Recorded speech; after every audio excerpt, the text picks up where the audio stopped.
दोस्तों हम में से ज़्यादातर बच्चे सिर्फ पढ़ाई इसलिए कर रहे होते हैं क्योंकि हम अपना फ्यूचर सिक्योर करना चाहते हैं, हम एक अच्छी जगह पर पहुंचना चाहते हैं, रिप्यूटेड कंपनी के साथ में काम करना चाहते हैं या फिर अपनी खुद की अच्छी खासी पहचान बनाना चाहते हैं जिसके साथ में हम अपना जीवन बहुत अच्छा जी सकते हैं। और इसके लिए अगर आप क्लास 10th में या उससे पहले हो तो अगर आप अभी इससे कुछ डिसीजन ले लेते हो तो यकीन मानो आपको आगे चल करके बहुत ज़्यादा आसानी हो जाती है। अदरवाइज आप बस यही कहते रह जाओगे, क्योंकि ये मेरा पर्सनल एक्सपीरियंस है, मेरे दोस्तों का एक्सपीरियंस है कि हम सब लोग ये बोलते रह गए कि यार बचपन में हमें किसी ने समझाया ही नहीं, अगर कोई समझा देता तो आज हम लोग इस पोजीशन में नहीं होते। तो दोस्तों हम लोग बात करेंगे कि अगर हम अपनी पहचान बनाना चाहते हैं तो हमारे लिए हमारे देश में जो सबसे बड़ी बड़ी 2 जगह हैं जो कि क्लास 10 से पहले ही हमें पता होनी चाहिए। देखो इन फ्यूचर में तुम्हारे सामने बहुत सारे ऑप्शंस होंगे, करियर ऑप्शंस होंगे कि तुम ये बन सकते हो, वो बन सकते हो, वो बन सकते हो, बट 2 ऐसे सबसे बड़े ऑप्शंस जो कि केवल क्लास 10 से पहले वाले जो बच्चे जो समझ जाते हैं वही उस ऑप्शन पे पहुंच पाते हैं, और कई बार तो नहीं भी पहुंच पाते हैं। लेकिन अगर आपने क्लास 10 के बाद में अगर ये सब कुछ जाना तो बहुत कम चांसेस हो जाते हैं, और अगर क्लास 12 के बाद में पता चलता है तो चांसेस एकदम 0 हो जाते हैं। सो दैट क्लास 10 से पहले के 2 बड़े बड़े ऑप्शंस जिसके पीछे आधा इंडिया पागल रहता है, और वो 2 ऑप्शंस है दोस्तों IIT JEE और नीट। अब आप कहोगे कि मुझे ना तो IIT JEE के बारे में पता है ना तो नीट के बारे में पता है, तो आप जाकर के इंटरनेट पर वीडियो देख लेना, बट मैं शॉर्टकट में इसी वीडियो में बता दूंगा। सो आप इस वीडियो को अंत तक देखते रहना, उसके बाद में ही इधर उधर जाना। देखो मोस्टली लोग आप में से IIT JEE और नीट के बारे में जानते होंगे। अगर आप नहीं जानते हो तो मैं आपको बता देता हूं, दुनिया की जो सबसे सर्वश्रेष्ठ संस्था, सर्वश्रेष्ठ का मतलब होता है सबसे बेहतरीन जो ऐसी इंस्टीट्यूशन है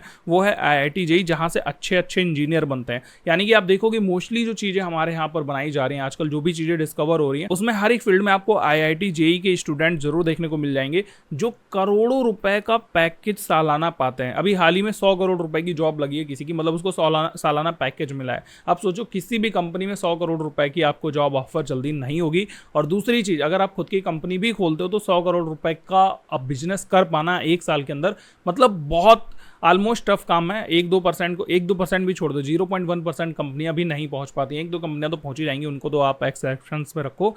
दूसरी चीज है दोस्तों नीट हमारे सामने ऑप्शन पेश करता है डॉक्टर बनने का। अगर आप डॉक्टर बनना चाहते हो इन फ्यूचर में, और जैसा कि हम सबको पता है दुनिया में चाहे कुछ भी कमी पड़ जाए बट बीमारियों की कमी नहीं होगी, ये हर दिन बढ़ती चली जा रही है।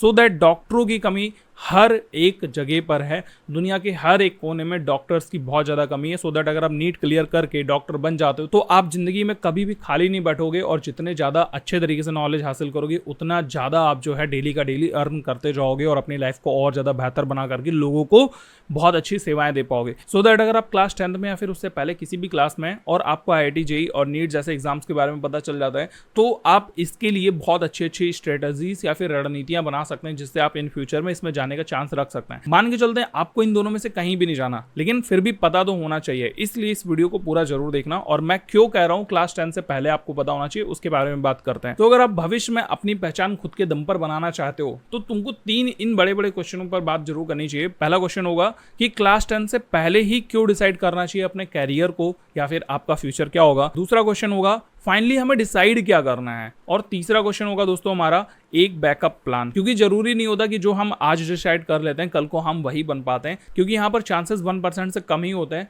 लेकिन फिर भी अगर आप आज डिसाइड करते हैं तो 1% चांस है कि आप बन सकते हैं या फिर आपने जो डिसाइड करा वो पा सकते हैं। सो आइए एक एक करके सबसे पहले क्वेश्चन पर बात करते हैं। पहला क्वेश्चन है हमारा कि क्लास 10 से पहले ही क्यों डिसाइड करना चाहिए। इसके लिए मैं आपको टोटल 5 रीजन दूंगा, तो पांचों रीजन पर आप थोड़ा गौर से सुनना। पहला रीजन है दोस्तों, आपके पास में सारी की सारी चॉइसेस अवेलेबल होती हैं। देखो जैसे ही आप क्लास 10 पास करते हो आपको PCM, PCB या फिर आप कॉमर्स या फिर आप आर्ट्स, इसके अलावा बहुत सारे लोग एग्रीकल्चर जैसे स्ट्रीम को चूज करते हैं, तो आप PCM, PCB, कॉमर्स में भी आप विद मैथ विदाउट मैथ के हिसाब से भी चूज कर सकते हो। इसके अलावा आर्ट्स स्ट्रीम के बहुत सारे सब्जेक्ट हो गए, एग्रीकल्चर में भी अलग अलग स्ट्रीम्स होती हैं या सब्जेक्ट होते हैं, तो आप चूज करते हो। तो बेसिकली क्लास 10 तक की जो है आपको कोई चॉइस नहीं करनी होती, लेकिन 10th के बाद में आपको चॉइस करनी होती है। और यकीन मानो अगर आपने इसमें से कोई भी एक चीज चॉइस कर ली तो आप उसको बाद में फ्यूचर में स्विच नहीं कर पाओगे।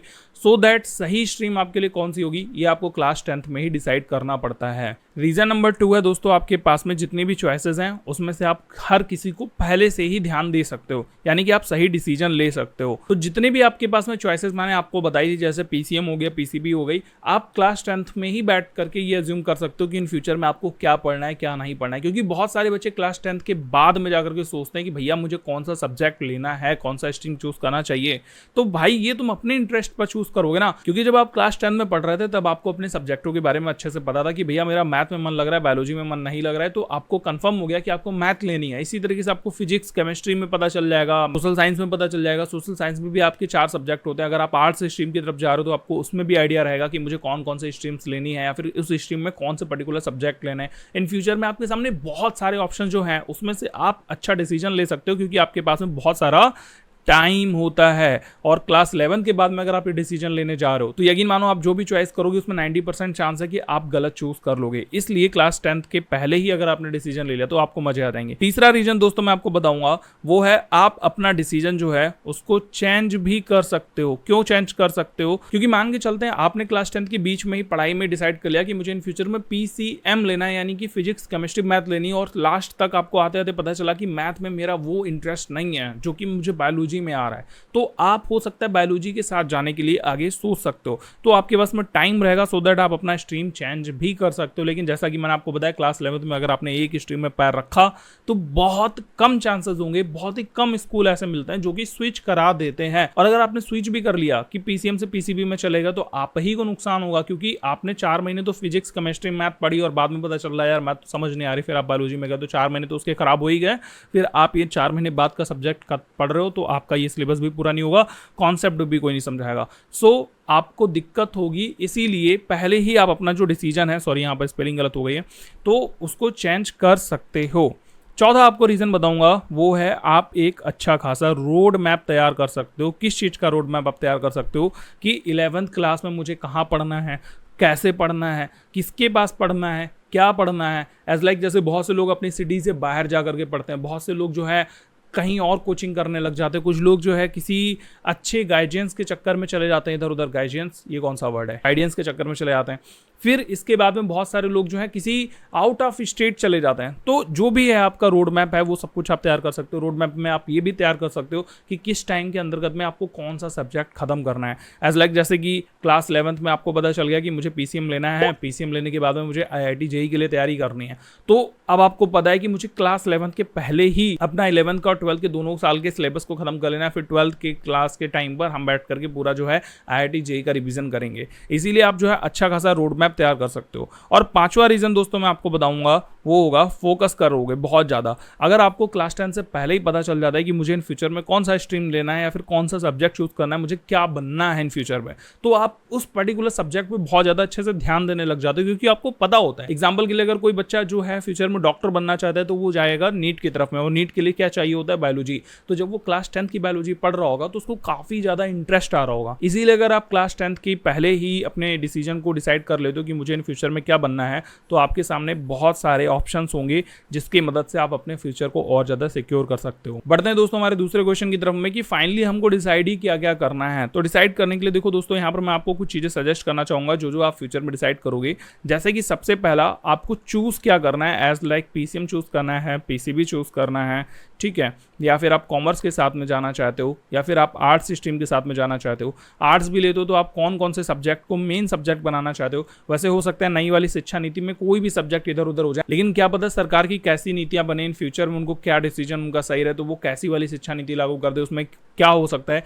तो फिलहाल के लिए आप जो है अपने सब्जेक्ट को कायदे से चूज कर सकते हो। जो आपका मेन कोर सब्जेक्ट होगा, पीसीएम हो गया या पीसीबी हो गया, कॉमर्स हो गया, कॉमर्स में मैथ के साथ में, विदाउट मैथ के साथ में इकोनॉमिक्स लेना है कि मैथ्स लेनी है, जो भी चीज़ें हैं, बिजनेस स्टडीज लेनी है, तो वो सब कुछ आप अभी से डिसाइड करके रख सकते हो। दूसरी चीज़ जो आपको डिसाइड करनी होगी वो होगा आपका सिलेबस। देखो आप अभी क्लास 10th में हो या फिर उससे पहले मान के चलते आप 8वीं क्लास में हो, तो आपको पहले से ही आइडिया रहेगा कि मुझे 9th क्लास में जाकर के 9th का सिलेबस बहुत तेजी से खत्म करना है, क्योंकि 9th का सिलेबस अगर मैं जल्दी खत्म कर लूँगा तो फिर मैं 10th का भी सिलेबस खत्म कर पाऊंगा, उसका रिवीजन भी कर पाऊंगा। फिर 10th के टाइम पर मैं 11th का सिलेबस खत्म कर दूंगा और आधा 10th होते होते मैं 12th के सिलेबस में भी पहुंच जाऊंगा। पढ़ने लग जाते हैं बहुत सारे बच्चे, देखो कोटा जाते हैं जो लोग, वो लोग क्लास 6 से ही कोटा चले जाते हैं, वहाँ पर जाकर के तैयारी करते हैं जेईई की, नीट की, और वो क्लास 6 से तैयारी शुरू कर देते हैं। सोचो कितना ज़्यादा कॉम्पिटिशन डिसीजन है। तो आप यहाँ पर जब तैयारी कर रहे होगे तो आप आजकल ऑनलाइन हर कोई पढ़ा रहा है, तो आप घर बैठ करके तैयारी कर सकते हो, क्योंकि स्कूल में जाकर के आप क्लास 10 की तैयारी कर ही रहे हो और यहाँ पर जो है आप अपने आगे की फ्यूचर की, अपने ड्रीम की तैयारी करने लग जाते हो। तो आपके पास में सिलेबस को खत्म करने का एक अच्छा खासा रोड मैप तैयार हो जाता है। तो ये आपको पूरा तैयार कर लेना है कि कैसे और किस समय तक हम अपने सिलेबस को खत्म करेंगे। ठीक है, तो ये चीज़ हो गई। तीसरा जो डिसीजन आप लोगे कि आपको क्या डिसाइड करना है वो है टाइम मैनेजमेंट। तो टाइम मैनेजमेंट का मतलब ये है, जैसा कि मैंने आपको बताया कि ये जो सिलेबस है वो कब कब खत्म करना है और किस तरीके से खत्म करना है, ये दोनों आपस में इंटरलिंक है। तो इन दोनों पॉइंटों को मैंने आपको पहले ही समझा दिया। और चौथा जो है वो है आपका स्टडी मेथड।